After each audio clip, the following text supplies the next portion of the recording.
We imagine a future, and our imaginings horrify us. In the case of this film, I wrote the script in the first person. It's the only time I've done that. It made it clear to anyone who read the script that we're on this ride with Oppenheimer. It was very unusual. It took me a minute to actually comprehend. And then I realized, oh, that's a huge responsibility. I don't know if we can be trusted, but I know the Nazis can't. Cillian playing Oppenheimer was the centerpiece of the film, but I knew that he was going to need the most extraordinary ensemble around him. Let's go recruit some scientists.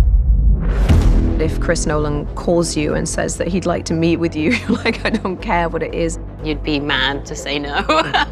I feel like that's probably everybody's answer with this.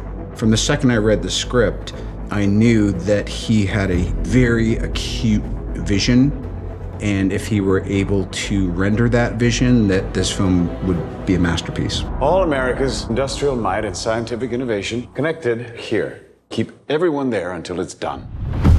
It feels to me like every single character is significant because they're all historical figures of consequence. There's a chance when we push that button, we destroy the world. Chances are near zero. I tried to familiarize myself with Groves and the history, and then talk to Chris about what he needed from that part.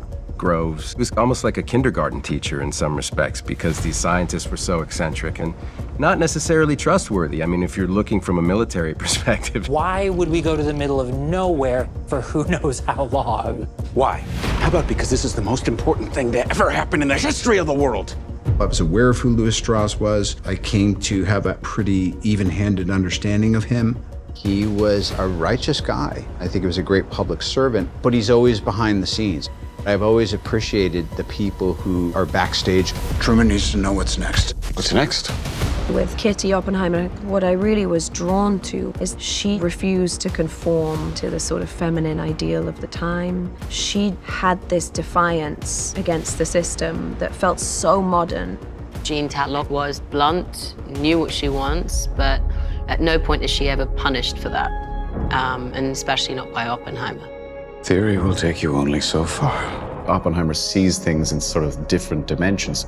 Physicists operate on a completely different level than we do, and I think sometimes it's a burden. So I was really interested in that.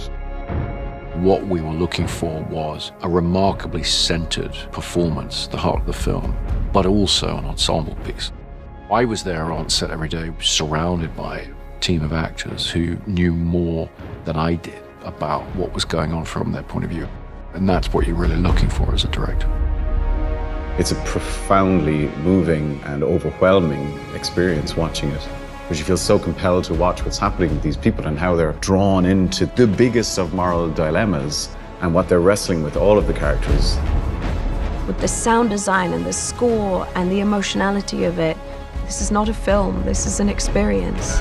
When I saw it in its finished form, I was kind of like, wow, yeah, that's what we were hoping this could be. The world will remember this day.